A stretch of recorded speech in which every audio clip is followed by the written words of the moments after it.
ሰላም ተመልካቾች እንደምን አላችሁ? ፋና ሚዲያ ኮርፖሬሽን ከኤግል ቪው ሚዲያ ጋር በመተባበር በየሳምንቱ ወደ እናንተ የሚያደርሰው የጤና ገጽ ፖድካስታችን ተጀምሯል። ዛሬም አንድ ጉዳይ ይዘን መተናል። የዛሬ ጉዳያችን ደግሞ የደም ልገሳን የሚመለከት ሀሳብ ነው የምናነሳው። እንግዲህ ከቀናት በኋላ ሰኔ 7 ላይ ማለት ነው የ23ኛው የደም ለጋሾች ቀን በይፋ በሀገራችንም በዓለም አቀፍ ደረጃም ይከበራልና ከዚህ ጋር የተያያዙ ሀሳቦችን እያነሳን እንቆያለን። እኔ በጸሎት ነኝ፣ እንደዚሁም ባልደረባዬ ያለውና እንግዳም ጋብዘናል። ከሳቸው ጋር ነው ቆይታ የምናደርገው። እናንተም አብራችሁን ቆዩ። እንኳን ደህና መጡ እንግዳችን። እንኳን ቆያችሁ። በጣም ነው የምናመሰግነው እዚህ ስቱዲዮአችን ድረስ ስለመጣ። ማን እንበል እንተዋወቅና? ስሜ ሀብታሙ ታዬ ነው የሚባለው። የኢትዮጵያ ደምና ህብረ ሕዋስ ባንክ አገልግሎት ምክትል ዋና ዳይሬክተር ነኝ። በጣም ጥሩ። እንግዲህ ቀደም ሲል በመግቢያዬ እንዳነሳሁት በቀጥታ ወደ ጉዳያችን እንግባ ብዬ ነው። ከቀናት በኋላ ሰኔ 7 ላይ የዓለም አቀፍ የደም ለጋሾች ቀን ይከበራልና እንዴት ነው የሚከበረው ከሚለው ጀምረን ብናነሳ መልካም ይመስለኛል። መልካም። ቀኑን ስናከብር በእኛ ሀገር ኮንቴክስት የደም ብቻ ሳይሆን አይን ባንክም ስላለን የደም ለጋሾች ቀን በፈረንጆች ጁን 14 በእኛ ሰኔ 7 በዓለም አቀፍ ደረጃ ኦልሞስት ለ23ኛ ጊዜ የሚከበር ነው። እኛ ጋርም 23ኛ ጊዜ ነው የምናከብረው። ከሱ ጋር ያይዘን የአይን ብሌን ልገሳ በዓለም አቀፍ ደረጃ በዓለም ጤና ድርጅት ቀኑ ዲተርሚን የተደረገ ባይሆንም ጁን 10 አካባቢ ላይ ኦልሞስት ኢንተርናሽናል አይ ዶኔሽን ዴይ የሚባል የሚከበር አለ። ስለዚህ እኛ ጋር ደግሞ እንዳጋጣሚ ሆኖ ሁለቱም ተቋም አንድ ላይ ያሉ ስለሆነ ሁለቱንም አጣምረን አንድ ላይ የዓለም የደምና የአይን ብሌን ለጋሾች ቀን በሚል ነው የምናከብረው። ቀኑን ስናከብር መሪ ቃል ኦልሞስት ኮንቴክስቹዋላይዝ አድርገናል። የዓለም ጤና ድርጅት ለደም ያወጣው አለ። እሱን ለሁለቱም በሚሆን መንገድ ኮንቴክስቹዋላይዝ ያደረግንበት ሁኔታ አለ። ስለዚህ ሰብአዊ ተግባር ህይወት ይታደጋል፣ ብርሃን ይመልሳል የሚል መሪ ቃል ይዘን ነው እንግዲህ በዓሉን ለማክበር ዝግጅት ኦልሞስት ወደ ማጠናቀቅ ደረጃ ላይ እየመጣን ያለንበት ሁኔታ አለ። በዓሉን ስናከብር በዋናነት ዓላማ የሚያደርገው የደም ለጋሾችን እውቅና መስጠት፣ እነሱን ማመስገን፣ ለምን ክንዳቸውን ዘርግተው ደማቸውን ለግሰው ህይወት የመታደግ ስራ ሲሰሩ ያሉ ጀግኖች ናቸው እነዚህ አካላትና ብሌንም የሚለግሱ ሰዎች እንደዚሁ በብሌን ጠባሳ ምክንያት ብርሃን ያጡ ሰዎችን ብርሃን የመመለስ ስራ የሚሰሩ አካላት ስለሆኑ ስለዚህ ለነሱ እውቅና መስጠት፣ ለነሱ ምስጋና ማቅረብን ታሳቢ ያደርጋል። ጎን ለጎን ግን የነሱን ፈለግ ደግሞ ሌሎች ተከትለው ደም መለገስ እንዲችሉ የማድረግ ስራ፣ ብሌናቸውን ቃል እንዲገቡ የማድረግ ስራ፣ ወገን ዘመድ ህልፈት ሲገጥም ደግሞ ለአይን ባንኮች ያስተዋወቁ ብሌን ተነስቶ እንደዚሁ ብርሃን እንዲሆን የማድረግ ስራ አብሮ እንዲሰራ ትምህርት የሚደረግበት ቅስቀሳ ስራዎች የሚሰሩበት ታሳቢ ተደርጎ ነው የሚከበርና አሁኑኑ ብዙ ደም ባንኮች ጋር የደም ልገሳ በዚህ ቀን ኦልሞስት ማክበር ኦልሞስት የጀመሩበት ሁኔታ አለ። ኢቨንቱን የአንድ ቀን ብቻ አድርገን አይደለም የምናከብረው። የክረምት መግቢያም ስለሆነ በንቅናቄ ወሩ ሙሉ ኦልሞስት በሚከበርበት መንገድ ነው ያከበርን ያለንና እዚሁ አዲስ አበባ ብዙ ተቋማት እዚህ ቀኑ ጋር አያይዘው ደም ልገሳ ኦልሞስት አሁን የጀመሩበት ሁኔታ አለና በካምፔን መንገድ ኦልሞስት ደም ልገሳው አብሮ እየቀጠለ ያለበት ሁኔታ አለ። ስለዚህ በአንድ በኩል ደም ልገሳው አብሮ እየቀጠለ ብሌን የሚለግሱ ሰዎች ቃል መግባቱ ሁኔታ አብሮ እየቀጠለ የሚከበር ነው። በአገር አቀፍ ደረጃ ደግሞ ፑል አድርገን በቀኑ እዚህ አዲስ አበባ ላይ ስካይላይት ሆቴል ነው እሁድ ዕለት ከሰዓት ላይ የፊታችን እሁድ ከሰዓት ላይ በዓሉ የሚከበረው። ሲከበር ከፍተኛ ደም ለጋሾች በጣም ብዙዎቹ ይገኙበታል። ክልልም ያሉ ከፍተኛ ደም ለጋሾች እንደዚሁ መድረኩ ላይ የሚገኙበትና እውቅና የሚሰጥላቸው ምስጋና የሚቀርብላቸው ፕሮግራም አብሮ አለ። የደም ልገሳም የአይን ብሌን ልገሳም በጣም ብዙ ባለድርሻ አካላት ያሉ ስለሆነ ባለድርሻ አካላት አብረው የሚሳተፉበት ነው የሚሆነው። በንቅናቄ ላይ በጣም የሚያግዙ ሰዎች አሉ። የወጣቶች የደም ለጋሽ ማህበሮች አሉ፣ ክለቦች አሉ። አብዛኛው የሀገራችን ደም ልገሳ ትምህርት ቤቶች ላይ መሰረት ያደርጋል።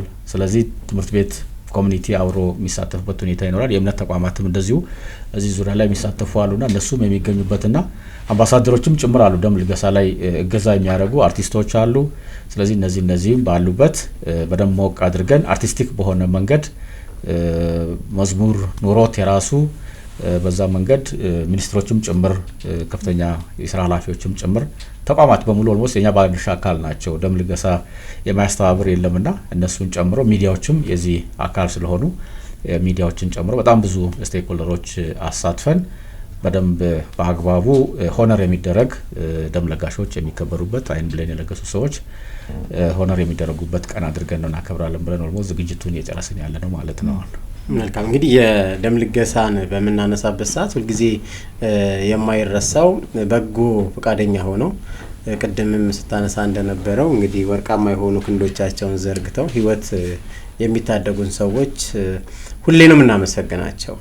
በዚህኛው አመት ግን እንግዲህ መሪ ቃሉ ምን ነበር የሚለውን ነገር ማንሳት ይኖርብናል። እንዴት አድርጋችሁ ኮንቴክስቹአላይዝ አድርጋችሁ ወደ ተቋሙ ሳቤ እንዴት እንዳመጣችሁትና ምክንያቱንም አብረን ብናነሳ ምናልባት ሊተላለፍ የፈለገው መልእክት ማግኘት ስላለብን የዓለም ጤና ድርጅት ያወጣው መሪ ቃል ምንድነው? እኛ ደግሞ ከአይንና የአይን ብሌን ልገሳ ጋር አያይዘን ስለሆነ አንድ ላይ ሁለቱንም ስለምናከብር በምን አይነት መልኩ ተቃኘ? አላማውስ ምን ነበረ? የዓለም ጤና ድርጅት መሪ ቃሉን ዋን ድሮፕ ኦፍ ሂዩማኒቲ ሴቭስ ላይፍ የሚል መሪ ቃል ነው ያወጣው። ሂዩማኒቲ ጋር አገናኝቶታል፣ ሰብአዊነት ጋር አገናኝቶታል። ድሮፕ ኦፍ ሂዩማኒቲ ነው የሚለው ምን ሰጠው ከኛ ኦልሞስት ፈጣሪ ከለገሰን ከሰጠን ውስጥ በጣም ጥቂቱን አሳልፈን የምንሰጠው። ደም 5-6 ሊትር ደም አንድ ሰው በአቨሬጅ ይኖረዋል። ስለዚህ እዛ ውስጥ አስተላልፈ የምንሰጠው 350 ሚሊ ሊትር ወይም 450 ሚሊ ሊትር ነው። ያ ማለት ከአጠቃላይ ካለን ደም ውስጥ ወደ 7% አካባቢ የሚሆን ነው። ለኛ ለምንለግሰው ሰዎች ያ ምንም አይደለም። ያለ ምንም ችግር ለግሰን መደበኛ ስራችን ውስጥ እንቀጥላለን። በአጭር ጊዜ ውስጥ ይተካል ያ ደም። ግን ለሚለገስለት ሰው ያለው ፋይዳ በጣም ትልቅ ነው። አንዳንዴ የመኖር ያለ መኖር ሁኔታን ኦልሞስት የመቀየር አቅም አለው። ሰዎች በደም እጥረት ምክንያት ሊሞቱ የሚችሉ ሰዎችን ወደ ህይወት የመቀየር አቅም ጭምር አለውና ስለዚህ ለኛ ለምንሰጠው በጣም ትንሽ የሚመስል ግን ለሚቀበለው ሰው ደግሞ ህይወት የሆነ ነገር ነው የምንሰጥና ያን ከደም ልገሳም ከጤናም ቢዮንድ ትርጉም አለው ማለት ነው። ከሱ አንፃር ስናይ ሶሊዳሪቲ ይፈጥራል። ለማናውቀው ሰው ነው በነገራችን ደም ስንለግስ ምን ለግሰው ለማን እንደምንሰጠው አይታወቅም። የምንሰጠው ሰው ከምንሰጣቸው ስጦታዎች በሙሉ መዳረሻው ለሰው ልጅ ብቻ ነው መዳረሻው። ለማን ግን እንደሚደርስ አናውቅም። ምናልባት አንድ አሜሪካ ኤምባሲ የሚኖር ሰው መጥቶ እናንተ ጋር ደም ቢለግስ አሜሪካዊ ነው፣ ያ ደም ግን ለማን እንደሚሰጥ አናውቅም። ስለዚህ ይሄ ስጦታውን ልዩ ያደርገዋል አይደል? በጣም የደም አይነቶቻችን ለደም ልገሳ ፐርፐዝ ወደ 4 አድርገን ነው የምንከፍላቸው። የደም አይነት ኤ የሚባል አለ፣ ቢ የሚባል አለ፣ ኤቢ የሚባል አለ፣ ኦ የሚባል አለ። ያ ባላቸው አርኤች ፋክተር ኔጌቲቭ ፖዚቲቭ ብለን ስንከፍላቸው ወደ 8ም ልንላቸው እንችላለን።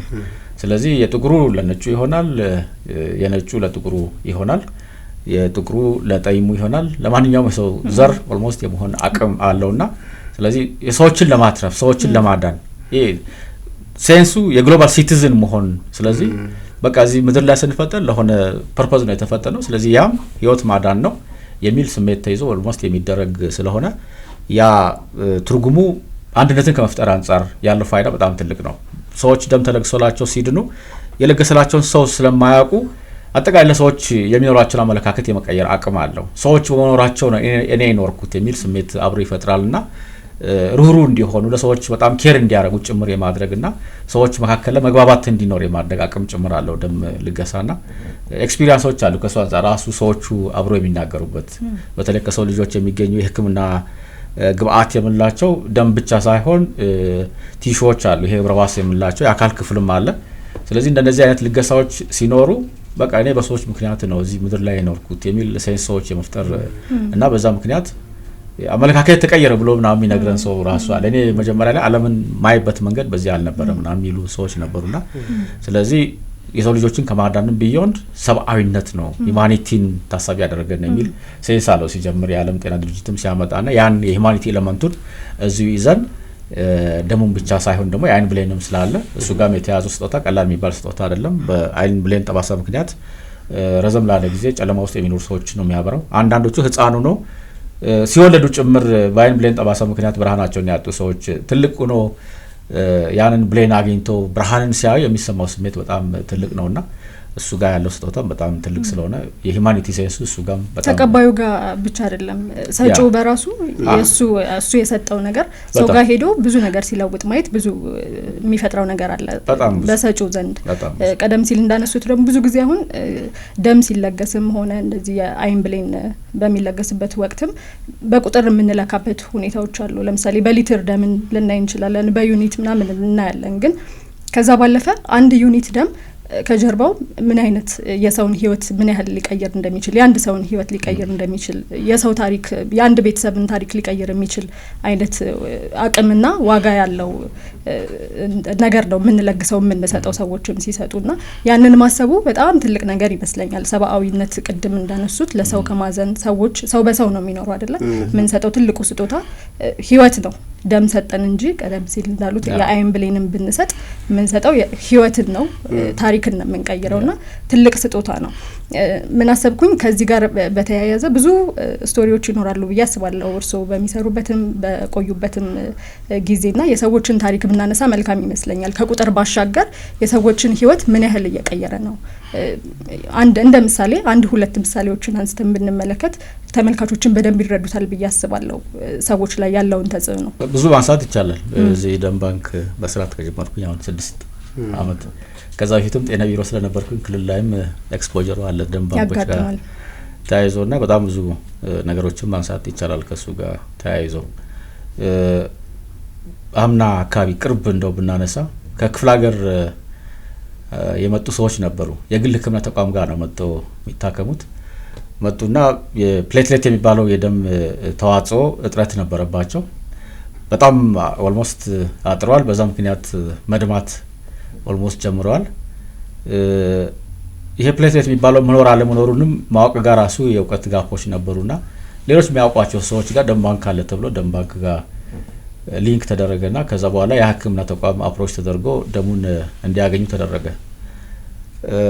የነበራቸው ኤክስፒሪየንስ ኦልሞስት ሐኪሞቹም በቃ ተስፋ ወደ መቁረጥ የሄዱበትና በምን ትራንስፖርት ይመለስ እንዴት ምናምን ወደሚል ኦልሞስት ህይወት አልፎ ወደሚል አይነት ታሪክ ውስጥ ኦልሞስት የተገባበት ሁኔታ ነበረ። ከዛ ፕሌትሌቱ ሄደ። የሚያስፈልገው ወደ 4-6 አካባቢ ያስፈልጋል የሚል መጣ። ኦኬ በወቅቱ ላይ የተወሰነ ነበረ ባንካችን ላይ ያለው። መጀመሪያ ላይ 2ቱን ወሰዱ። ቀጥለው አሁንም ወስዶ መጨረሻ ላይ ህይወታቸው እንደነው አሁን ኦልሞስት ኖርማል ስራቸው ኦልሞስት የሚሰሩበት ሁኔታ አለና በዛ አጋጣሚ እዛ አካባቢ ሲሄድ የዛ አካባቢ የመጣ ሰው ነው ተብሎ እኔ እዚህ እንደምሰጥም አይታወቅም ግን ደም ባንክ ነው የሚሰራው ምናምን ተብሎ በቃ መጡ። ሰዎቹ መጥተው በእናንተ ተቋም ምክንያት ነው እኛ ያለ ነው እና በቃ ትልቅ እንትን ሆነ ድባብ ምናምን ፈጠረ። ሌላ አካባቢ ነውና ስለዚህ እንደዛ አይነት ኤክስፒሪየንሶች ከመኖር ወደ አለመኖር የመቀየር ባለፈው እዚህ ሚዲያ ላይ አምጥተን አንዲት ወጣት ልጅ እዚህ ኢንተርቪው ስታደርግ ነበር። ገና በልጅነቷ ጀምሮ የደም ጋር የተያዘ ችግር ስለነበረ በ9 አመቷ ጀምሮ ማለት ነው ኦልሞስት ደም እየወሰደች ነው። አሁን ጎረምሳው ናለች፣ ትልቁ ናለች። ኦልሞስት ኮሌጅ የተማረች ያለችበት ሁኔታ አለና ብዙ ጊዜ መጣ ዊትነስ ታደርጋለች የኛ መድረኮች ላይምና ስለዚህ ደም ሲኖር ህይወትን ማስቀጠል እንዴት እንደሚችል በደንብ የሚታይበት አሁን ጥቁር አንበሳ ብንሄድ በነገራችን ላይ በጣም ብዙ ሰዎች ደም ተቀጥሎላቸው ምናምን እናገኛለን። ያን ደም ማያገኙ ከሆነ ወደ ችግር የሚገቡበት ሁኔታ ይኖራልና በጣም ብዙ ነው ኤክስፒሪየንሱ። እናቶች ወሊድ ጋር ተያይዞ ደም ሲፈሳቸው ይሄን ደም አግኝተው የተረፉ በጣም ብዙ ሰዎች ኤክስፒሪየንሱን ሲነግሩን ኦልሞስት ለጋሽ ስላለ ነው እኛ ያለ ነው የሚለው ነገር በደንብ የሚያነሱበትና በዛ ምክንያት ሰዎች ጋር ያላቸውን ግንኙነት ስለዚህ ሰው ለሰው በጣም አስፈላጊ መሆኑን በደንብ ፕራክቲካሊ የምታይበት ቦታ ነው ቦታውና በጣም ብዙ ኤክስፒሪየንሶች ማሳት ይቻላል። እንግዲህ የኢትዮጵያ ደምና ህብረ ህዋስ ባንክ ቀደም ወደ አሉት ታሪኮች ከሄደ እንግዲህ በኢትዮጵያ ውስጥ ቢያንስ ወደ 50 አመት የሚሆን ታሪክ አለን። ቀላል የሚባል አይደለም። እንግዲህ እናንተም ደግሞ ከታሪክ ሪፈር ያደረጋችሁ ስትነግሩን ስንሰማም እንደነበረው ትንሽም ደግሞ እንደምናስታውሰው ከምትክ ደም አሁን ዓለም ደርሶበታል ወደምንለው ትልቅ ቴክኖሎጂ የማድረስና ቴክኖሎጂ የመጠቀም ስርዓት ላይ ደርሰናል። ከዚህ ጋር ተያይዞ የኢትዮጵያ ደምና ህብረ ህዋስ ባንክ ጉዞ ላይ በተለይ ደግሞ ዲጂታላይዜሽን እና ዘመናዊ አድርጎ ከማስቀጠል አኳያ ምን አይነት ደረጃ ላይ ነው ያለው ማለት እንችላለን ተቋም?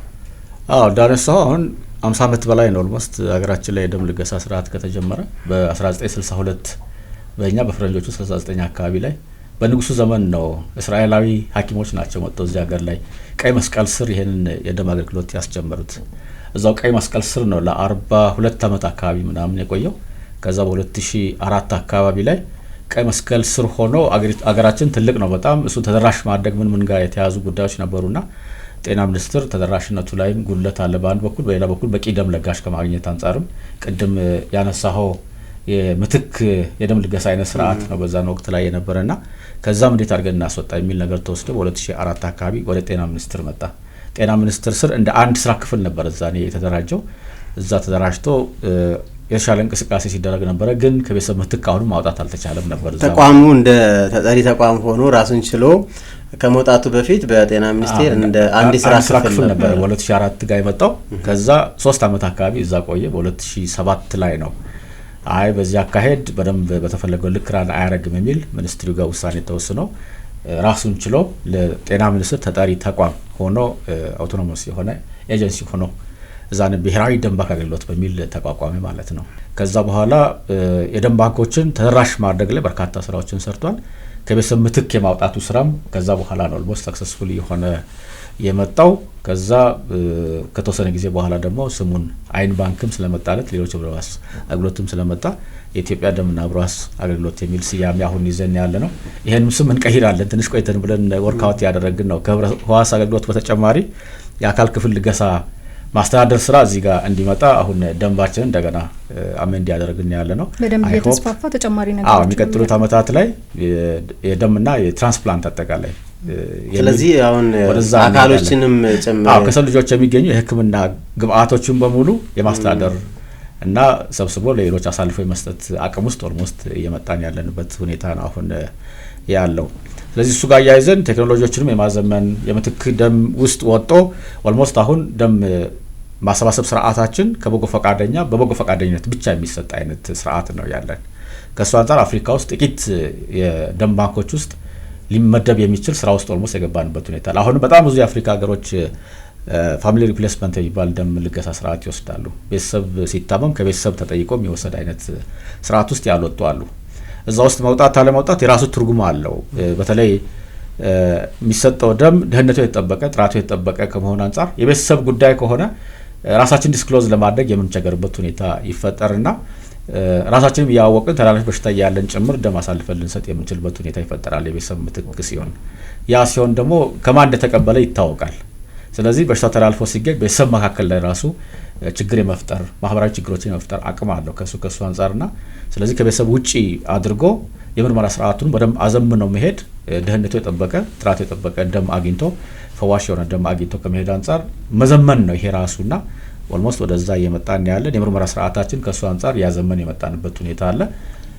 አሁን ባለው ሁኔታ ዓለም የሚጠቀማቸው ማሽኖችን የምንጠቀመው አሊኒቲ ማሽን የሚባል አቦት ቤዝድ የሆነ ማሽን ነው ለደም ምርመራ የምንጠቀመው። 4 ዋና ተላላፊ በሽታዎችን እንመረምራለን። የኤችአይቪ፣ የጉበት ቫይረስ በሽታዎች፣ ሄፓታይተስ ቢ፣ ሄፓታይተስ ሲ እና ሲፊሊስ እንመረምራለን። የደም አይነት የምንመረምርባቸው ማሽኖች አሁንም አውቶሜትድ የሆኑ ማሽኖችን ወደ መጠቀም የተሸጋገርንበት ሁኔታ አለ።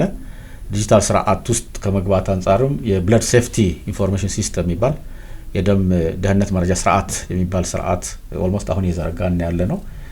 ቀደም ሲል እዚህ ማዕከል ላይ ነው የተወሰኑ ደም ባንኮች ላይ ነበረ። አሁን ደግሞ አብዛኞቹ ደም ባንኮች ከተደራሽ ለማድረግ ወደ 35 አካባቢ ደም ባንኮች ከተደራሽ ለማድረግ በዚህ አመት እንጨርሳለን እሱንና የደም ልገሳ ስርዓቱን ከተቀባዩ እስከ ለጋሹ ከለጋሹ እስከ ተቀባዩ ያለውን አጠቃላይ ቪዚብል በሆነ መንገድ በደንብ ማሳየት የሚችል ስርዓት ነው እሱ ጋር ያለውና ከሱም አያይዘን አፕሊኬሽን እንዲኖር ሞባይል ላይ ሰዎች የራሳቸውን የደም ልገሳ ታሪክ በደንብ ማየት እንዲችሉ አፖይንትመንት መያዝ ከፈለጉ መቼ ሄደን ሊለግስ ካሉ እዛ ላይ አፖይንትመንት መያዝ እንዲችሉ የት ነው ጀም ለግሰው የሚለውን ማፕ ያለው ደም ባንኮች አቅርቦት ያለው ስለዚህ በሞባይላቸው ላይ አስፈላጊ ነገር በሙሉ ከደም ልገሳ ጋር የተያያዘ ነገር ይኖራቸዋል ማለት ነው። 60 ደም ባንኮች አገሪቱ አለች። ስለዚህ ያ የት እንዳለ በደንብ እዛ አካባቢ ላይ ያሳያል። ስለዚህ አቅርቦት ያለበት ጋር ሄጄ እዛ ልለግስ ብሎ ሰዎች መሄድ የሚችሉበትን ሁኔታ የሚፈጥርና ደም ስለለገሱ የሚፈልጓቸው ኤኒ ሪኮግኒሽኖች ካሉ ኤኒ ሰርቲፊኬት ካለ እዛው ላይ አፕሊኬሽናቸው ላይ እዛው ፕሪንት አድርገው መውሰድ የሚችሉበትን አይነት ስርዓት ስለዚህ ሰዎች ጋር በጣም ለመቅረብ ቴክኖሎጂ በደንብ ይሄድን ያለንበት ሁኔታ አለ። የደም ልገሳ ስርዓቱንም ቀደም ሲል ከነበረው ተጨማሪ የአፍሬሲስ ማሽን አዲስ አበባ ላይ ኦልሞስት ኢንትሮዲዩስ አድርገናል። በአሁኑ ሰዓት ላይ ወደ 7 የሆኑ ማሽኖች አሉ። ያ ማሽን ቀደም ሲል ከነበረው የደም ልገሳ ስርዓታችን የሚያመጣቸው አዳዲስ እሴቶች አሉት። አሁን የሚፈልገውን የደም ተዋጽኦ ብቻ መርጦ የመውሰድ አቅም አለው ማሽኑ። ቀደም ሲል ሆል ብለድ ነው የምንለው ሙሉን ደም የቀይ ደም ሴሉንም የፕሌትሌቱንም ፕላዝማውንም አንድ ላይ የያዘው ወስደን ከዛ ደም ባንክ ጋር ሄደን ሴንትሪፊውጅ አድርገን በማሽኖቻችን ነው ሴፓሬት የማድረግ ስራ ቀደም ሲል የምንሰራው። ያ አሁንም ይቀጥላል። ግን ይሄኛው ደግሞ የሚፈልገውን የደም ተዋጽኦ ብቻ ፕሌትሌት ብቻ የምንፈልገው ፕሌትሌቱን ብቻ መውሰድ የሚችል ፕላዝማን ብቻ ስንፈልግ ደግሞ ፕላዝማን ብቻ መውሰድ የምንችል ስለዚህ የፕላዝማ ለጋሾች የፕሌትሌት ለጋሾች የሚባሉ ሰዎችን ማፍራት የሚቻልበትና ቀደም ሲል የነበረው የደም ልገሳ ስርዓታችን በየ3 ወሩ ነው የምንቀበለው አክቹአሊ አሁን የዓለም ኤክስፒሪየንስን አይተን ወደ 2 ወር ፍሪኩዌንሲውን ለመቀየር ወርክአውት ያደረግን ያለ ነው ለምን በ56 ቀን ሰዎች ደጋግሞ ደም መለገስ ይችላሉ የሚል ብዙ ሀገሮች አሁን እንደዛ ነው ኦልሞስት እየሰሩ ያሉና ወደዛ ሽፍት ለማድረግ ያኛው እየሰራን ያለን ይሄኛው ፍሬሲስ ግን ፕሌትሌት የሚለግሱ ሰዎች በየሳምንቱ መስጠት ይችላሉ ይላል ሳይንሶቹ አሁን እኛ ጋር አዲስ የጀመረን ስለሆነ በየ2 ሳምንቱ መስጠት እንዲችሉ ታሳቢ አድርገን እየሰራን ያለ ነው ምንድነው የሚኖረው ልዩነት ትልቅ ቴክኖሎጂ ነው እውነት ለመናገር ከአቅርቦትን ከማረጋገጥ አኳያም ትልቅ ጥቅም ይኖራል ብዬ አስባለሁ ቀድሞ ከነበረው መንገድ ይሄኛው የተለየ የሚያደርጋቸው ዝርዝር ነገሮች ምንድናቸው እንደው አዲስም ቴክኖሎጂ ስለሆነ ለደም አቅርቦት የጤና ስርዓቱ ምን እሴት ይጨምራል ተብሎ ይጠበቃል የደም ልገሳ ስርዓታችን አሁን ባለው ሁኔታ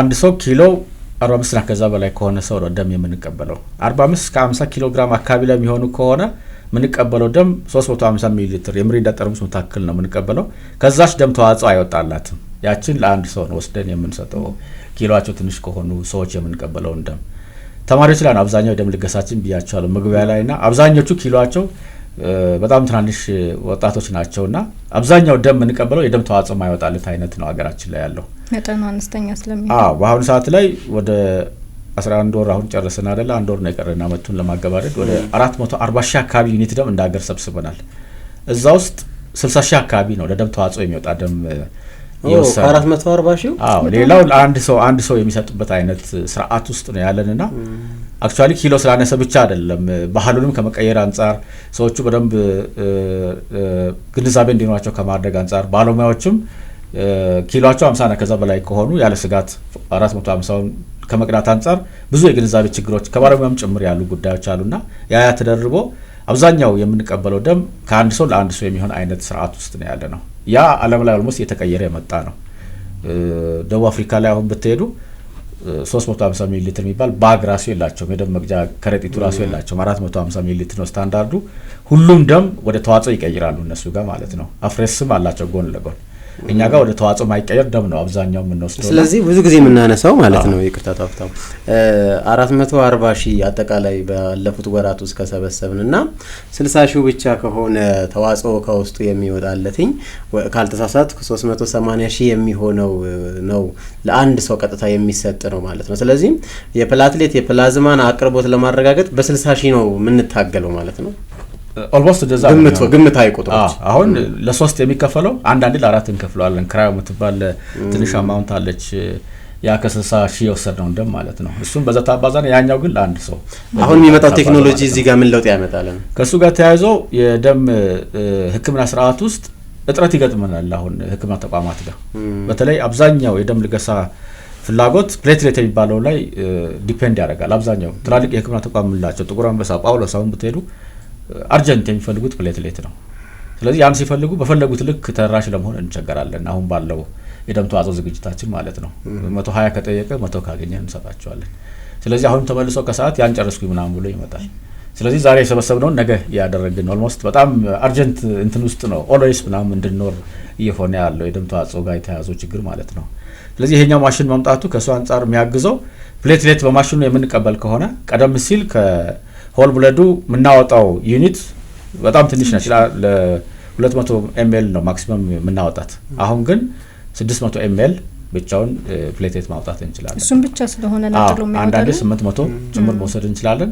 ሁለተኛ ቅድም እንዳነሳው በየ2 ሳምንቱ መቀበል እንችላለን ያኛው 3 ወር ጠብቀን ነው ስንቀበል የነበር ነው የመገኘትንም ፍሪኩዌንሲ የማግኘታችንን ድል ይጨምራል መጠኑንም ይጨምራል ስለዚህ ከአንድ ሰው የምንቀበለው ለአንድ ሰው ታካሚ ኦልሞስት የመሆን አቅም ይፈጥርና የህክምና ተቋም አካባቢ ላይ ያለውን ፍላጎት የመሸፈን ህይወት የማዳን አቅሙን በጣም የመሸፈን ሰዎችም የልገሳ ቁጥራቸውን የሚያድኑትን የሰው ቁጥር ጭምር ይጨምራል ማለት ነው በየ2 ሳምንት በየ3 ወር ጠብቆ ሲሰጥ የነበረው በየ2 ሳምንት ለ3 ሰው የሚሆን አብሮ እየሰጠ የሚሄድበት ሁኔታ ስለሚፈጥር የሚለግሱ ሰዎች ኢምፓክታቸውም እንዲጨምር የሚያድኑት ሰውም ቁጥር በጣም እንዲጨምር የማድረግ አቅም አለው ስለዚህ ማሽኑ ኢንትሮዲዩስ ማድረግ የደም ተዋጽኦ አቅርቦት እንዲኖር ከማድረግ አንጻር የሚኖረው ፋይዳ በጣም ትልቅ ነው። አሁን የጀመረው አዲስ አበባ ብቻ ነው። እሱን እያዩ ወደ ክልሎች የማስፋትና ያን ያለማመዱ የደም ተዋጽኦ ጋር ያለው ችግር በአንድ በኩል የቀረፉ መሄድ ይፈልጋል። በሌላ በኩል ደግሞ ቀደም ሲል ያለውን የደም ልገሳ ስርዓት ወደ 450 ሚሊ ሊትር ሺፍት አድርጎ ከዛ የደም ተዋጽኦ ወደ ማውጣት ስርዓት ውስጥ በደም ተጠናክሮ መስራት የሚፈልግ አገራዊ ነባራዊ ሁኔታ ነው ያለው። አጠቃላይ የደም ፍላጎትን ከመሸፈን አንጻር 440 ሺህ በጣም ከአምናው ከታች አምናው ሲወዳደር በጣም ትልቅ ነው። አምና በአመቱ ሙሉ 420 ሺህ ነው የሰበሰብነው። አሁን በ11 ወር ነው 420 ጋር የመጣ ነው። ግን የደም ፍላጎቱ አሁን በጣም ብዙ ነው። በሀገራችን ላይ 740 አካባቢ የሕክምና ተቋማት በየቀኑ ደም ይፈልጋሉ በየቀኑ። ስለዚህ ለነዚህ ለማሟላት የዓለም ጤና ድርጅት ቢያንስ 1% አካባቢ ማህበረሰብ ደም መለገስ አለበት ይላል። የአንድ ሀገር የደም ፍላጎት በመሰረታዊነት ለማሟላት በመሰረታዊነት ነው። አድቫንስድ የሆነ ሲመጣ አሁን የካንሰር ሕክምናም ያሰፋን ያለ ስፔሻላይዜሽን ሀገራችን ላይ በጣም እየሰፋን ያለው የሕክምና ተቋሞቻችን ከተርሸሪ ወደ ኳርተርነሪ እያሰቡ ነው ያሉት አሁን ባለው ሁኔታና ያ ሲሆን ከ1% በላይ ነው ደም ለጋሽ እንዲኖር የሚፈልገው 2%። አንዳንድ ህዝባቸው ቁጥሩ አነስተኛ የሆኑ አገሮች እስከ 3% ህዝባቸው ደም የሚለግሱባቸው አገሮች አሉ። ያደጉ አገሮች ጋር ስንሄድና ከሱ ጋር ተያይዞ ስናየው የደም ተዋጽኦ ላይ ማሽኖችንም በደንብ ከመጠቀም ላይ በደንብ አሁንም አድቫንስ ያደረጉ መሄድ የሚፈልግ ነባራዊ ሁኔታ ውስጥ ነው ያለነው። በጣም በርካታ የሆኑ ደም የምንፈልግባቸው የጤና ችግሮች አሉ። በተለይ ደግሞ ከዚህ ከካንሰር ጋር የተያያዘ በቋሚነት ደም የሚያስፈልጋቸው ታካሚዎች ያሉበት ሁኔታዎች አሉ። ከዛ ውጪ ደግሞ የእናቶችም እንደዚሁ በወሊድ ጊዜ የሚያጋጥማቸው የደም መፍሰስ አደጋ በተደጋጋሚ ደም እንዲጠቀሙ የሚያደርጋቸው ነውና ለአደጋ ብቻ የምንጠቀመው ስላልሆነ በርካታ ደም ሊያስፈልገን ይችላል። ሰዎች ብዙ ጊዜ እንግዲህ ባለመረዳት ብዙ ጊዜ በአድቮኬሲ ብዙ ደም እንሰበስባለን፣ ግን የት እየደረሰ ነው የሚል አይነት አመለካከት ካለ ምናልባት ደም የምንፈልግባቸው ሁኔታዎች ምንድናቸው የሚለውን በደንብ እንዲነግሩን ብዬ ነው። መልካም። የሕክምና ተቋማት የጀርባ አጥንት ነው እንላለን። የደም አቅርቦት ማይገባበት ቦታ የለም። ኦልሞስት ተላላፊ በሽታ ያለባቸውም ይፈልጋሉ፣ ተላላፊ ያልሆነ በሽታ ያለባቸውም ይፈልጋሉ። የሀገራችን የእናቶች ሞት ቁጥር 1 ምክንያት ለምሳሌ በወሊድ ወቅት ወይም በእርግዝና ወቅት የሚፈጠር የደም መፍሰስ ነው። ያን መተካት የሚቻለው የደም አቅርቦት ሲኖር ነው። ሀገራችን ላይ በመኪና ጋር የተያዘው አደጋ በተለይ ከተሞች አካባቢ ጋር ቀላል ሊባል የሚችል አይደለም። ግጭት ተፈጥሮ ሰዎቹ በህይወት የምናገኝ ከሆነ ሕክምና ተቋም ጋር እንደደረሱ ኢሚዲየትሊ የሚኖረው ችግር ደም መፍሰስ ጋር የሚመጣ የህይወት ማለፍ ነው። ስለዚህ እሱን መተካት የሚቻለው ይሄ ሲኖር ነው። ግጭቶች እዛም እዚህም የሚፈጠሩ አሉ፣ ደም መፍሰስ አጋጣሚ የሚፈጥሩት። ስለዚህ እነዚህ አይነት ነገሮች ሲፈጠሩ ደም ኦልሞስት ያለምንም ጥርጣሬ የሚፈልግበት ሁኔታ አለ። የትኛውም አይነት ከፍተኛ ቀዶ ጥገና የደም አቅርቦት ሳይኖር አይደረግም። አዲስ አበባ ብቻ በወር 10 ሺዎች በላይ ነው ኦልሞስት ቀዶ ጥገና የሚደረገው። ስለዚህ ይሄ ሁሉ የደም አቅርቦት ይፈልጋል። ሁሉም ቀዶ ጥገናዎች ምናልባት ደም ላይሰጥ ይችላል፣ ግን የሰውነት ክፍል ስለሆነ የሚከፈተው የሚፈጠር ነገር ስለማይታወቅ ሐኪሞች የደም አቅርቦት አስቀምጠው ነው ቀዶ ጥገናዎችን የሚሰሩና ከዛ ውስጥ ደግሞ አብዛኞቹ አሁንም የደም የሚቀበሉበት ሁኔታ አለና ለቀዶ ጥገና ለሚያስፈልጋቸው ሰዎች በአብዛኛው ጊዜ ኦልሞስት ደም አቅርቦት የሚፈልግበት ሁኔታ አለ። የውስጥ ደዌ በሽታዎች ብዙዎቹ የደም ማነስ ኦልሞስት የመፍጠር አቅም አላቸው። የሀገራችን የማህበረሰቡን ፕሮፋይል አጠቃላይ ስናይ የደም ማነስ እንትኑ ቀላል የሚባል አይደለም። ኖርማል ኢቭን ካሉ ሰዎችና የሆነ በሽታ ሲገጥም ሂዶ ሲመረመር የደም ማነስ ኦልሞስት የሚታይበት ሁኔታ አለና ያ የደም ማነስ አድቫንስድ የሆነ ከሆነና የሄሞግሎቢን ቁጥሩ በጣም ትንሽ ከሆነ ኢንተርቬንሽኑ ቤዚካሊ ደም መስጠት ውስጥ ነው የሚገባና ስለዚህ የውስጥ ደዌ በሽታዎችም ብዙዎቹ ኦልሞስት ደም እንዲቀበል የማድረግ ሁኔታ ውስጥ ይገባሉ። አደጋዎች ውስጥ ለምሳሌ ቃጠሎ ካለ ከደም ተዋጽኦ ውስጥ በተለይ ፕላዝማ የሚባለውን የደም አይነት የፕሮቲኖች ምኖችን ሉዝ ስለሚያደርግ እሱን የሚተኩ ነገሮችን እንደዚሁ የሚደረግበት ሁኔታ አለ። ተላላፊ ከሆኑ በሽታዎች ብናነሳ ወባ ለምሳሌ ብናይ ሀገራችን ላይ በጣም አንዳንዴ በኤፒደሚክ መንገድ የሚነሳበት ሁኔታ ውስጥ ነው ስቲል ያለንና ዋና የወባ ፕላዝሞዲየም የምትባለው አንተን የምትፈጥረው ምንድነው? ቀይ ደም ሴል ላይ ነው ሞስት ችግር የምትፈጥረው። ስለዚህ ሰዎች ደም ማነስ እንዲኖራቸው የማድረግ አቅም በጣም አላትና የደም ማነሱ በጣም ትልቅ የሚሆን ከሆነ በዛ ነው የመተካት ስራ የሚሰራው። በጣም ብዙ ወረርሽኞች ኮቪድን ጨምሮ አሁንም እዛም እዚህም የምናያቸው በጣም ብዙዎቹ ወረርሽኞች ሄሞሮጂክ ናቸው ኔቸራቸው። ሄሞሮጂክ ናቸው፣ ደም መፍሰስ የማምጣት አቅም ያላቸው ናቸው ነው። በዛ ምክንያት የደም እጥረት የመቅጠም ነገር ውስጥ የሚገቡበት ሁኔታ ስላለ ይሄ ሲመጣ ኦልዌይስ የደም አቅርቦት አብሮ የሚፈልግበት ሁኔታ አለ። የምግብ እጥረት ሲኖር እሱ ጋር ተያይዞ የደም ማነስ አብሮ አለ። ህጻናት ገና ሲወለዱ ጨምሮ ራሱ ደግሞ የደም በሽታዎች አሉ። የደም በሽታዎች ሄሞፊሊያ የሚባለው ለምሳሌ የደም መርጋት በሽታ በጣም ብዙ ሰዎች ናቸው በዛ የሚጠቁት። ኢቭን ማህበር ጭምር አላቸው እዛ ላይ አድቮኬት በማድረግ እኛንም ያገዙ አብሮን የምንሰራበት ሁኔታ አለና ሌሎች የደም ሴሎች ላይ ያሉ ሌሎች በሽታዎችም እንደዚሁ በዛ ምክንያት የሚፈጠር የደም ማነስ ሲኖር ደም የሚፈልጉበት ሁኔታ አለ። አሁን ደግሞ ተላላፊ ካልሆኑ በሽታዎች እንደ ካንሰር ያሉት በሽታዎች ኦልሞስት እነሱን የማግኘት የሕክምና ተቋማት አቅም የጨመረ ስለመጣ ይመስለኛል በጣም ብዙ ነው አሁን ካንሰር አገራችን ላይና ካንሰር ራሱ ሕክምናው ኬሞቴራፒ ሲሰጥም ራዲዬሽን ቴራፒ ሲሰጥም የደም ሴሎችን የመጉዳት አቅም አለውና እነዚህ ሰዎች እንደ ሰፖርቲቭ የደም አቅርቦትን ይፈልጋሉ። ደም ከሌለ እኛ ምን እንሰራለን ይላሉ ሐኪሞች እኛ ጋር ጭምር ይመጣሉ። ጥቁር አንበሳ እጥረቱ ሲገጥማቸው ምንድነው ቢሮ ቁጭ ብዬ ማረገው ደም ከሌለ አምጡልኝ ይላል መጥቶና ስለዚህ ለጋሾች ሲሰጥ ነው ይሄን ሁሉ ማድረግ እኛም የምንችለውና በዋናነት ህክምናው በራሱ በደም ብቻ የሚደረገው በጣም ሰፊ ነው ፍላጎቱና የህክምና ተቋም የጀርባ አጥንት ነው የምንለው ለዛ ነው። ኢመርጀንሲ ብቻ አይደለም ደም አቅርቦት የሚፈልግ በጣም ብዙ በሽታዎች ናቸው ተላላፊ ያልሆኑ ናቸው የሚፈልጉትና በዛ ምክንያት የደም አቅርቦትን በስፋት እንዲኖር ይፈልጋል ማለት ነው። በዛው ልክ ደግሞ የደም እጥረት የሚያጋጥመው በተለያዩ አጋጣሚዎች በዚሁ ምክንያት ነው እንደጠቀሱልን ደግሞ ያልዳሰስናቸውም ሌሎች በርካታ ደም የምንፈልግባቸው ህመሞች ሁኔታዎች ይኖራሉና በከፍተኛ መጠን ደም ያስፈልገናል ማለት ነው። በባንካችን ልንይዘው የሚገባ ቀደም ሲል ጠቅሰው ያለፉት ነገር ነበረ በብዛት ደም የምንሰበስበው በተለይ ወጣቱ ክፍል ጋር ሄደን በትምህርት ቤቶች እንዲ ወጣቱን ኃይል የምናገኝበት ቦታ ላይ ነው ደም የምንሰበስበው።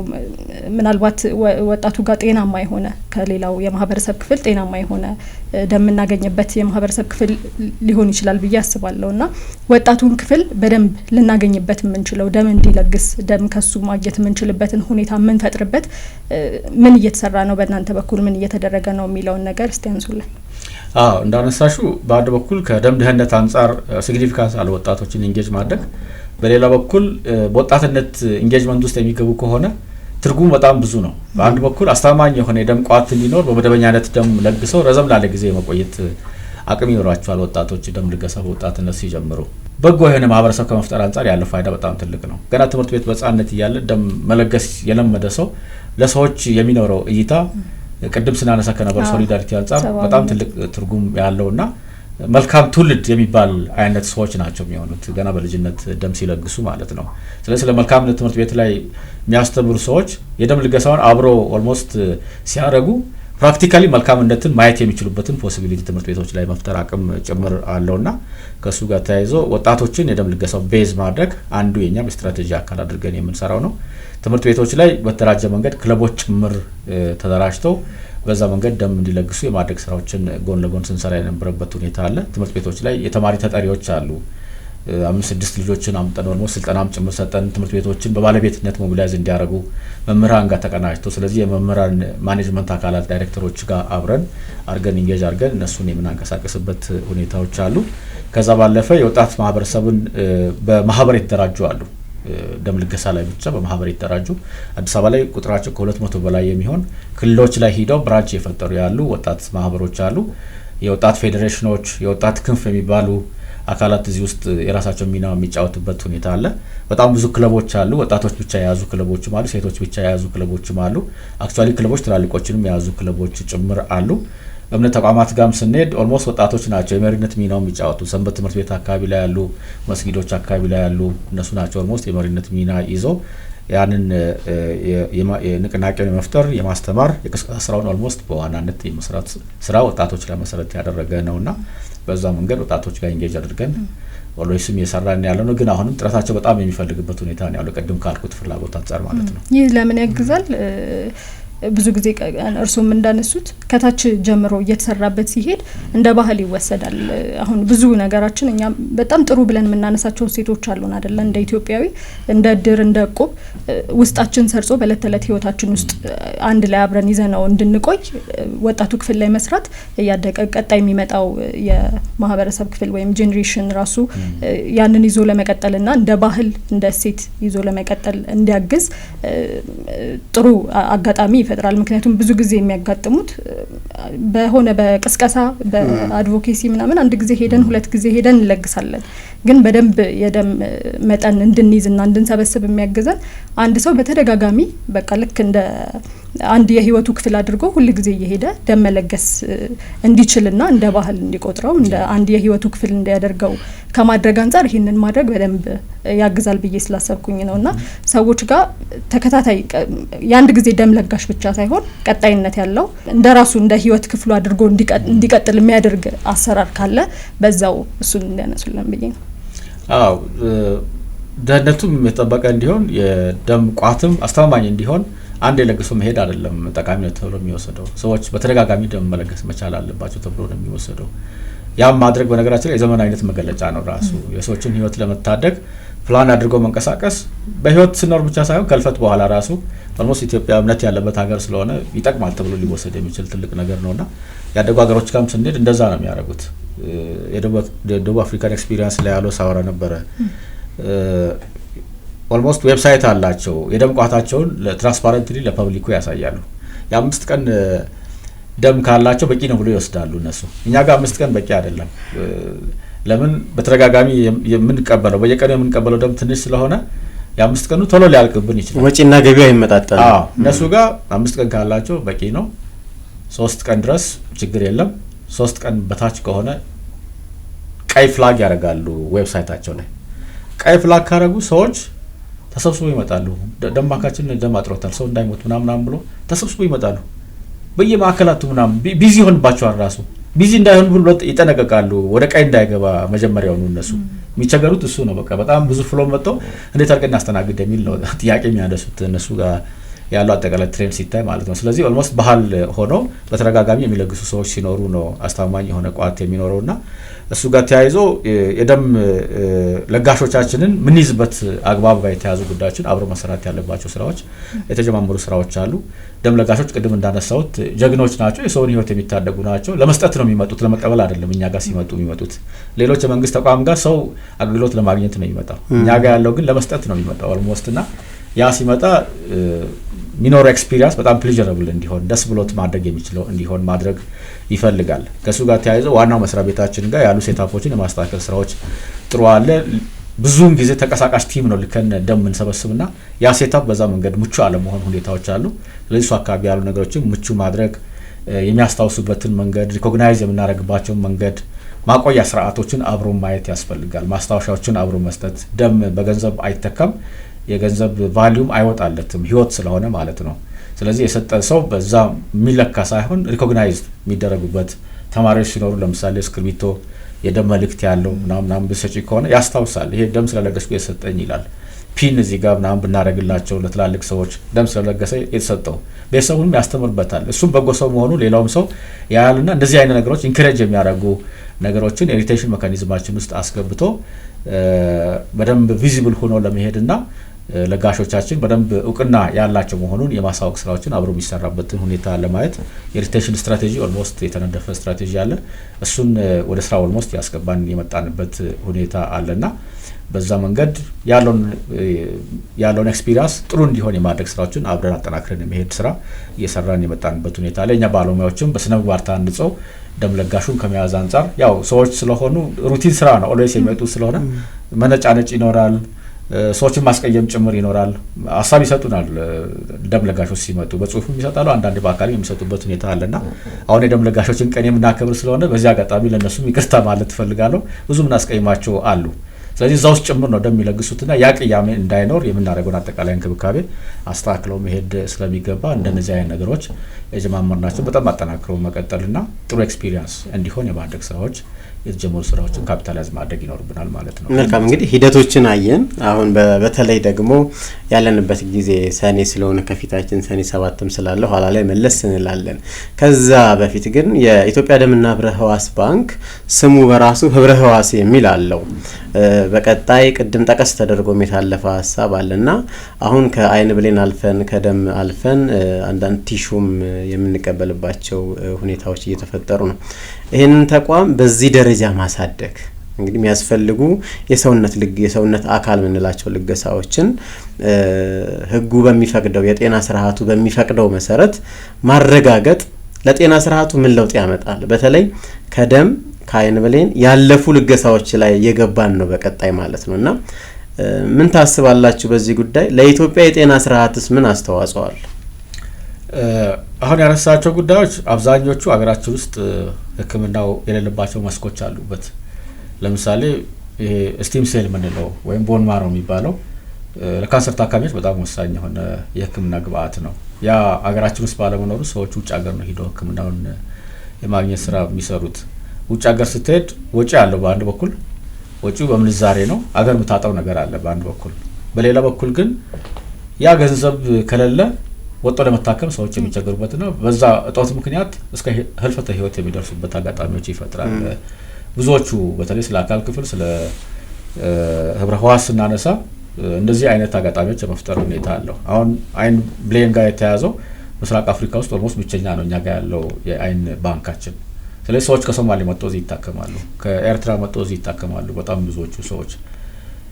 ስለዚህ ለሀገራችን እሱ ምን ማለት ነው ትርጉሙ የሚለውን ስናይ የህክምና ቱሪዝም ከመሆን አንጻር እንደ መነሻ ተደርጎ ሊወሰድ የሚችልበት ሁኔታ አለው በአንድ በኩል። በሌላ በኩል ደግሞ ዜጋው እንዳይንገላታ በአቅርቦት አገልግሎቱ እንዲያገኝ የማድረግ ሲግኒፊካንስ ያላቸው ናቸው። አሁን እኛ ጋር በአዲስ የጀማመርናቸው ያሉ አገልግሎቶች ማለት ነው። የደም ህክምናው በደንብ አድቫንስ ማድረግ አሁንም የሚፈልግ ነገር አለ። እሱ ጋር ተያይዞ አቅርቦቱ ብቻ አይደለም፣ ቅድም ያልናቸው ማሽኖች ብቻ አይደሉም። በነገራችን ላይ ደሙን ደህንነት በጣም ከማረጋገጥ አንጻር መግባት ያለባቸው ግዢ ሂደት ላይም ያሉ የጀማመርናቸው ነገሮች አሉ። ቅድም ያልኩት ስቲም ሴልንም አገር ውስጥ ለማስጀመር ዝግጅት ኦልሞስት ከጀመር አሁን ሰንበትበት እያልን ያለ ነው። በደም ባንኩ በኩል የሰው ኃይል የማሰልጠን ስራዎች፣ ግብአት የማሟላት ስራዎች ኦልሞስት የጀማመርናቸው አሉ። የህክምና ተቋማት ጋር በትብብር ነው የምንሰራው። ጥቁር አንበሳ ነው በጋራ በተለይ ስቲም ሴሉን እንሰራለን ብለን እየሰራን ያለ ነው። የኢንፍራስትራክቸር ሴትአፕ አለው ለራሱ መስተካከል ያለበት። እሱ ጋር የተያዘ ወጪ ጋር የተያዙ ጉዳዮች በሆስፒታሉ በኩል ትንሽ በፈለግነው ልክ ያለ ነገር አለ እንጂ የሚቀጥሉት አመታት ጋር እንደነዚህ አይነት አዳዲስ ነገሮችንም ማስገባት ማለት ዜጋው ሳይንገላታ ውጭ ሳይወጣ አገር ውስጥ አገልግሎት ማግኘት የሚችልበት ሁኔታ የመፍጠርና የህክምና ቱሪዝሙን በደንብ የማሳደግ አጠቃላይ የህክምና ተቋማት እንዲዘምኑ ከማድረግ አንጻር ሚኒስትሩ ከያዛቸው ስትራቴጂዎች ውስጥ አንደኛው ዊንግ በተለይ የህክምናውን በተመለከተ እዚህ ጋር ያሉ ጉዳዮች ናቸውና የህክምና ስርዓት ውስጥ የራሱ ትልቅ ፖዚሽን ያለው አካባቢ ነው እዚህ ጋር እየተሰራ ያለው ስራ ማለት ነው። ወደ ደም ልገሳና የመሰብሰብ ሂደቱ ላይ መለስ ስላርጎትና ደም እንሰበስባለን በከፍተኛ ሁኔታ። ከዛ በበለጠ በጥፍ ደግሞ እንፈልጋለን ያስፈልገናል በተለያዩ አካባቢዎች። በተለይ ደግሞ አሁን የምንሰበስበው እዚህ ከተማ አካባቢዎች ላይ ነው የደም ልገሳ እንትኖች የሚካሄዱትና ከዛ ውጪ ደግሞ ደም የምንፈልግባቸው ቦታዎች በቃ በጣም ሩቅ የሆኑ ከከተማ በጣም የራቁ በገጠራማ የሀገሪቱ ክፍሎች ሊሆኑ ይችላሉ የምንፈልገውና ብዙ ጊዜ የእናቶች በወሊድ ጊዜ የሚያጋጥም የእናቶች የደም መፍሰስም የሚያጋጥመው እንዲወጣ ባሉ ቦታዎች ላይ ይሆናልና እንዴት ነው የደም ስርጭቱ የሚከናወነው በእናንተ በኩል? ደም ሰበሰብን ከዛ በኋላ ለሚያስፈልጓቸው ቦታዎች ላይ በትክክል የምናደርስበትን ሁኔታ ቢነግሩን። መልካም። አሁን ባለው ሁኔታ ወደ 60 አካባቢ ደም ባንኮችን አድርሰናል። ኦልሞስት በዚህ አመት ነው ወደ 4 የሚሆኑትን ስራ ያስጀመርነው የክልል ጤና ቢሮዎች ጋር በጋራ በመሆን 56 ነበር ባለፈው የነበረው። ስለዚህ እነዚህ 56ቱ ኦልሞስት ሁሉም ክልሎች ጋር ስርጭታቸው በዛ መንገድ ሊሄድ የሞከረ ነው። አብዛኛዎቹ ቦታዎች ጋር ተደራሽ ለመሆን ደም ባንኮችንም ጥረት እየተደረገ ነው ያለው። ደም ባንኮቹ ባሉበት ብቻ አይደለም የደም ማሰባሰብ ስራ የሚሰራው። ደም ባንኮቹ ተንቀሳቅሰው የደም ማሰባሰቡን ስራ ይሰራሉ። ካችመንት ኤሪያ ይይዛሉ። እነዚህ ደም ባንኮች የህክምና ተቋማትን ማፕ አድርገው የትኛውን ህክምና ተቋማት የትኛውን ደም ባንክ ሰርቭ ያርግ የሚል ማፕ ተደርጎ ኦልሞስት የሚታወቅና በዛ መንገድ የህክምና ተቋሞችን ሰርቭ የሚያደርጉበት ሁኔታ አለ። ግን 60 አሁንም በቂ አይደለም። በጣም ሩቅ የሆኑ ቦታዎች አሉ። አሁንም በርቀት ምክንያት ሰዎች ለደም ህክምና ሪፈር የሚደረጉበት ሁኔታዎች ይኖራሉ። ስለዚህ ያ ሪፈራል ሚዘገይ ከሆነ ወይንም ሪፈር ማድረግ የማይችሉ ማህበረሰብ ክፍሎች ሊሆኑ ይችላሉ በተለያየ ምክንያት እነዛ ሰዎችና በዛ መንገድ ችግሮች እንዳይፈጠሩ በአንድ በኩል የሕክምና ተቋማትን አሁን ተደራሽ የማድረጉ ነገር ጎን ለጎን አብሮ እየተሰራ መሄድ የሚገባው ነው የሚሆነው ማለት ነው በተለይ ከስርጭቱ ጋር ተያይዞ። ከዛ ውጪ ደም ባንኮች አዲስ አበባ አሁን ለምሳሌ ሜጀርሊ እኛ አዲስ አበባ ላይ ነው ደም ሰብስበን እዚህ አዲስ አበባ ላሉ የሕክምና ተቋማት ነው አብዛኛው የምንሰጠው። እዚህ አዳማ ስንሄድ አዳማ ላይ ደም ባንክ አለን፣ በዚህ ወሊሶ ብንሄድ ወሊሶ ላይ ደም ባንክ አለን፣ በዛ ጅማ እያለ የሕክምና ተቋማትን ኦልሞስት ተከፋፍለው የምንሰራበት ሂደት ውስጥ ነው ያለ ነውና ተደራሽነቱን ግን ስቲል ማየት ያለብንና በደም ተደራሽ ለመሆን የምንሰራበት ሁኔታ ጎን ለጎን መፈጠር መቻል አለበት። እኔ ኢመርጀንሲ ምናምን ሲገጥም ደም ባንኮች መካከል ላይ ይሄ በክልል በወሰን ምናምን መታጠር የለም። አንደኛው ደም ባንክ ጋር ደም ካለ አንደኛው ጋር ተቀብሎ የመስራት አገልግሎቱም ሰብአዊ አገልግሎት ስለሆነ የዛ አይነት መታጠር ሳይኖር እንዲሰራ ነው ኦልሞስት የምናደርገው። የአዲስ አበባው በቀን ኦልሞስት በአቨሬጅ 350 400 ደም በየቀኑ ስለምንሰበስብ አንዳንድ ቦታዎች ጋር ችግር የሚፈጠር ከሆነና በአቅርቢያቸው ደም ማያገኙ ከሆነ ፕሌን ጭምር እንጠቀማለን፣ ፖስታ ቤቶችን ጭምር እንጠቀምና ቶሎ ተደራሽ ለመሆን ጥረት የምናደርግበት ሁኔታ አለ። እሱ ጋር ያለው ትራንስፖርት ስርዓትም ለወደፊት የዘመነ መሄድ መቻል አለበት። ያደጉ ሀገሮች ጋር ድሮን ይጠቀማሉ ለደም ትራንስፖርት ጭምር በተለይ ኢመርጀንሲ ምናምን ሲኖር ድሮ ተጠቅሞ የመሄድ ሁኔታዎች እዛም እዚህም ይታዩ አሉና እሱን ቀደም ሲል ሙከራዎች ነበሩን እኛ ጋር በተለያየ ምክንያት ስኬታማ ያልሆኑ ሙከራዎች ናቸው። ለወደፊት እንደነዚህ አይነት ነገሮችም በጣም ታሳቢ ያደረጉ ሩቅ ቦታዎች ጋር መኪና መግባት የማይችልባቸው ቦታዎች ጋር በመንገድ እንዴት የሚለው ነገር በደንብ ሊሰራ የሚገባበት ኤሪያ ነው እዚህም አካባቢ ያለው። መልካም እንግዲህ እነዚህን ሁሉ ነገሮች ስናነሳ ደግሞ ጊዜው የሚዲያ ጊዜ ነው። እንግዲህ ሁሉም ሲስተሞች በሚዲያ ቁጥጥር ስር ውለዋል። የኛ ተቋም ፋናን ጨምሮ ሬዲዮኖች፣ ቴሌቪዥኖች፣ ፖድካስቶች እንደዚሁም ደግሞ በተለይ ማህበራዊ ሚዲያ አንቂዎችም ጭምር ሰኔ 7ን በመናከብርበት ሰዓት ምን አይነት አስተዋጽኦ ሊያደርጉ ይገባል? እንግዲህ ሰኔ 7ን የምናከብረው እውነት ለመናገር ባለፉት ጊዜ ደም ለለገሱ ሰዎች ምስጋና ለማቅረብ ብቻ ሳይሆን በቀጣይም ደም መለገስ ለህይወት ያለውን አስተዋጽኦ የምናነሳበት ነውና እንደ አጠቃላይ ከማህበረሰቡ ምን ይጠበቃል? በተለይ ከሚዲያው ይሄንን ከማስተማርና ከማብቃት የደም ልገሳን ባህል ቅድም ሲነሳ ልክ እንደነበረው እንደ ቁብ እንደ እድር አብሮን የሚገባ አብሮን የሚኖር እንዲሆን ከማድረግ አኳያ ከሚዲያው ምን ይጠበቃል?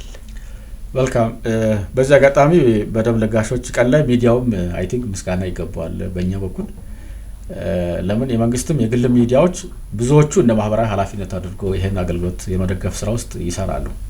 በራሳቸው ሜንስትሪም ሚዲያዎችም በራሳቸው ሶሻል ሚዲያዎችም መልእክቶችን የማስተላለፍ ስራዎች እንደዚሁ የሚሰሩበት ሁኔታ አለ። እጥረት ገጠመን ካል በደንብ አናውንስ ያደርጋሉ። ማህበረሰቡ መጥቶ ደም እንዲለግስ የማድረግ ስራ ላይ ኢንጌጅ የማድረግ ስራ በጥሩ ደረጃ ነው ኦልሞስት እኛ ጋር ኢንጌጅ እያደረጉ የነበሩ። ሚዲያ ፎረምም ኦልሞስት ነበረን፣ በዚህ አመት አንዴ ተሰብስበናል። ስለዚህ እነዛ አካላትም የማህበራዊ ኃላፊነት አካል አድርጎ መልእክቶች እንዲደርሱ የማድረግ ስራዎችን ሶፋር ሲሰሩ የነበረበት ሁኔታ አለ። ሚዲያ ያው ሶፋርም በጣም ብዙ አገልግሎቶችን ሲሰጡ የነበረበት ሁኔታ ነው የነበረው። የመንግስትም የግልም ሚዲያዎች ደም ልገሳን በተመለከተ እጥረት ሲገጥም መልእክት በማስተላለፍ ፕሮግራሞችን አዘጋጅቶ ትምህርት እንድንሰጥ በማድረግ ቅስቀሳ እንድናደርግ በማድረግ ጧት ፕራይም ሰዓታቸውን ጭምር እየሰጡ ኦልሞስት እኛ ጋር ሲያገለግሉ የነበረና ለዛ በቅድሚያ በዚህ በደም ለጋሾች ቀን እጅግ አድርጌ ማመስገን እፈልጋለሁ። አሁን ደግሞ ያው በዓሉን ስናከብር ቅድም እንዳነሳ ነው በአንድ በኩል የደም ለጋሾችን እውቅና የምንሰጥበት ለነሱ የምናበረታታበት እና እነሱን ምስጋና የምናቀርብበት ፕሮግራም ነው በአንድ በኩል። በሌላ በኩል ግን ዋናው አላማ የነሱን የደም ለጋሾችን ፈለግ ሌላው ተከትሎ ደም ለጋሽ የማፍራትን አላማ ያደርጋል።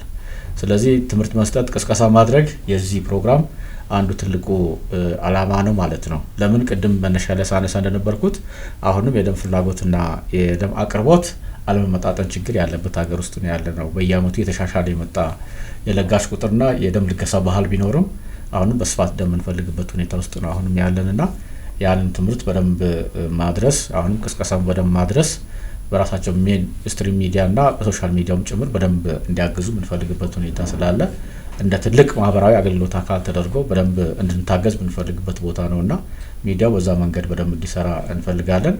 ሌላው ከዓላማው ጋር ተያይዘው በደንብ እንዲታወቅ የምንፈልገው የደም ሕክምና በጣም ውድ የሆነ ሕክምና ነው።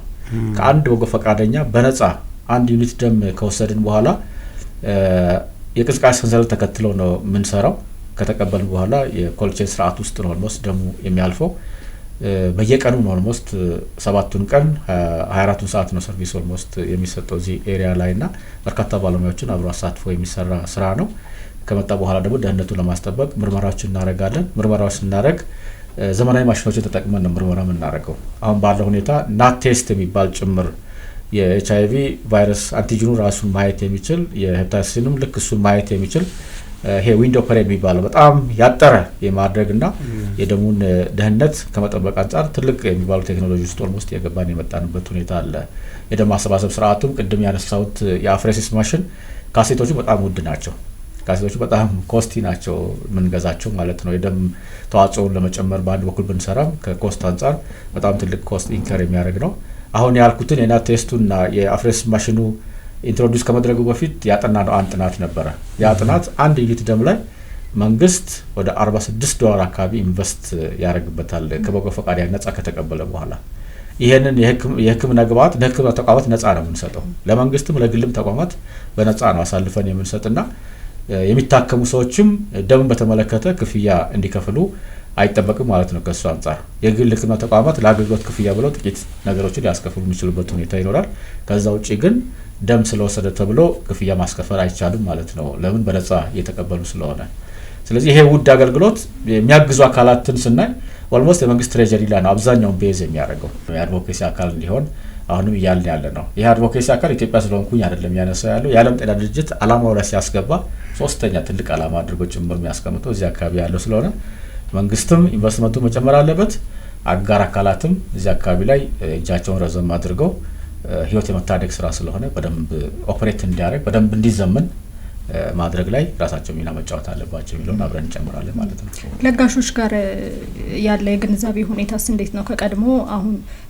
ምክንያቱም አሁን ብዙ ጊዜ በባህል ደረጃም ደም መለገስ ጥሩ አይደለም ምናምን የሚባሉባቸው ሁኔታዎች ነበሩን። ከቅርብ ጊዜ ወዲህ ደግሞ እንደውም ደም ስንለግስ ህዋሶቻችንን የደም ህዋሶቻችንን እያደስን አዲስ የደም እንትኖችን እያመጣን ነው የምንሄደው በለገስን ቁጥር የሚሉ ሀሳቦችንም እያሰረጽን እንገኛለን። እና በእርስዎ እይታ ቀደም ሲል የነበረው የሰው ግንዛቤ ማህበረሰቡ ውስጥ ያለው ስለ ደም ልገሳ ያለው ግንዛቤ ምን ይመስላል? አሁንስ ምን ደረጃ ላይ ደርሰናል ብለው ይገመግሙታል? የደም ልገሳ ባህሉን ስናይ እየጨመረ የመጣ ነገር አለ። ቅድም የደም ቁጥር ላይም ስናነሳ ከአምናው ታቻምናው ያወዳደርን ስንመጣ በጣም እየጨመረ የመጣ ነገር አለ። ይሄ የሚያመላክተው ማህበረሰብ ጋር ያለው ለውጥ ነው አብሮ የሚያመላክተው። ነገር ግን ስቲል ያልተቀረፉ በጣም ብዙ ኢሹዎች አሉ። አሁን ደም ለማሰባሰብ ስንሄድ እዚህ አዲስ አበባ ጭምር ቀጭን ስለሆንኩኝ እኔ አጥንት ነው መለግስ እንጂ ደም አልለግስ የሚል ሰው ያጋጥማል አሉ። እንደዛ አይነት ሚስኮንሴፕሽኖች ስቲል አሉ። ባህሉ ዲፕ ሩትድ የሆኑ ነገሮች አሉ። በተለይ ገጠር ማህበረሰብ ጋር ገጠር ብቻ አይደለም ከተማም ብንሄድ ህፃናት ኢቭን ተጣልቶ ተደባድቦ ማይደሙ ከሆነ ችግር የለም ተብሎ የሚታለፍበት ትንሽ ደም ካለ ደም እኮ ምናምን ብሎ ቤተሰብ ጭምር ኢንተርቬን የሚያደርግበት ሀገራዊ ነባራዊ ሁኔታ ውስጥ ነው የነበርና አክቹአሊ ደም ያው ህይወት ነው መውጣት የለበትም አላግባብ የሰውነት አካላችን ነው። ሰውነታችን በጣም የሚፈልገው አካል ነው። ግን ቅድም ሳነሳ እንደነበርኩት ደግሞ ፈጣሪ ከሰጠን በቂ ነው። 5 ሊትር 6 ሊትር በጣም በቂ ነው። አሳልፈን የምንሰጠው በጣም ትንሹና ያ ትንሹ ደግሞ የሌሎችን ህይወት የመታደግ አቅም ያለው ስለሆነ መለገስ ያለምንም ችግር ማድረግ ይቻላል። አንዳንዴ ጥቅሙ ቅድም ያልሽው አዳዲስ የደም ሴሎችን አውጥቶ ፍሬሽ ማድረግ ብቻ ሳይሆን የጤናም ጥቅሞች አሉት። አሁን ባለው ሁኔታ የአመጋገብ ስርዓታችን ኢንኦርጋኒክ የሆኑ ነገሮችን በብዛት እንመገባለን። በተለይ ከተማ አካባቢ ላይ ኦርጋኒክ ያሉ ነገሮች በስፋት የሚመገበት ሁኔታ ስላለ ደማችን ውስጥ ያለው የብረት ንጥረ ነገር የሚባል አይረን የሚባለው ከፍ የማለት ነገር አለው። ሰዎች ወደኛ ደም የሚለግሱ ከሆነ ያንን መጠን ሚዛናዊ ያደርገዋል። ሰውነታችን በሚፈልገው መጠን ያደርገዋል። ሰውነታችን በሚፈልገው መጠን አለመሆኑ ብዙ የጤና ችግሮችን ያመጣል። የልብ ላይ ችግር የመፍጠር አቅም አለው። ኢቭን ለካንሰር ተጋላጭ ያደርጋል የሚሉ አሉ። የጉበት በሽታ፣ የጣፊያ በሽታ የማምጣት አቅም አለው ተብሎ ይወሰዳል። ይሄና ሬጉላርሊ ሰዎች በመደበኛነት በተደጋጋሚ እንደሚሰጡ ከሆነ ያ መጠነኛ እንዲሆን በማድረግ ከነዚህ በሽታዎች እንድንጠበቅ የማድረግም አቅም አለው ደም ልገሳ በአንድ በኩል ማለት ነው። ስለዚህ ይሄን በደንብ ከማወቅ አንጻር ከቦታ ቦታ ልዩነቶች አሉ። የደም ልገሳ ስርዓታችን ከቦታ ቦታ ልዩነቶች አሉት። አሁን ኦሮሚያ ውስጥ በአሁኑ ሰዓት ላይ ወደ 17 አካባቢ ደም ባንኮች እየደረሱ ነው ያሉ። አብዛኞቹ ቦታዎች ጋር ባቀዱት ልክ የደም ማግኘት ሁኔታ ውስጥ የመጡበት ሁኔታ አለ። አማራ ክልል ያሉ እንደ ባህር ዳር፣ ደብረ ማርቆስ አካባቢ፣ ጎንደር አካባቢ፣ እዚህ ደብረ ብርሃን አካባቢ የደም ለጋሽ ቁጥር ኦልሞስት በጥሩ ደረጃ እየመጣ ያለባቸው ቦታዎች አሉ። ወደ አፋር ስንሄድ፣ ጋምቤላ አካባቢ ለስንሄድ ደግሞ በፈለግነው ልክ ማይመጣበት፣ ወደ ደቡብ ኢትዮጵያ ስንሄድ በፈለግነው ልክ ማይመጣባቸው ሁኔታዎች አሉ።